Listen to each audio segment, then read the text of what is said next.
Kituo cha Sheria na Haki za Binadamu LHRC kimetoa wito kwa serikali ya Jamhuri ya Muungano wa Tanzania kufuta adhabu ya kifo na kuweka mbadala wa adhabu hiyo ikiwemo kifungo cha maisha.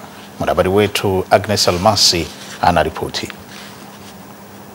Ikiwa leo ni maadhimisho ya 17 ya siku ya kupinga adhabu ya kifo duniani, kituo hicho kimesema lengo la kuungana na jumuiya ya kimataifa na wapenda haki kote ulimwenguni si kutetea wahalifu bali ni kupunguza madhara ya adhabu hiyo ya kikatili kwa jamii na kuendelea kulinda haki ya kuishi.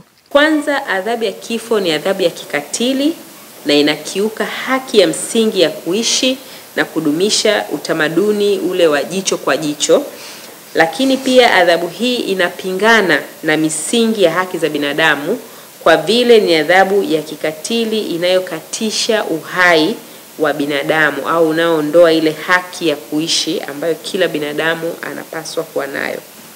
Aidha, kaimu mkurugenzi mtendaji wa kituo hicho amesema Tanzania imeendelea kuwa taifa lililo katika mwelekeo wa kufuta adhabu ya kifo, kwani mara ya mwisho adhabu hiyo kutekelezwa ni mwaka 1994. Maadhimisho ya mwaka huu 2019, dhima kuu au message kubwa ni kuangalia pia jinsi ambavyo adhabu ya kifo inaweza ikaleta madhara makubwa sana, ukiacha kwa wale ambao wanakuwa wamepewa hiyo adhabu kama wahalifu, lakini pia inaleta madhara makubwa kwa watoto na familia za wale ambao wamehukumiwa adhabu hiyo ya kifo.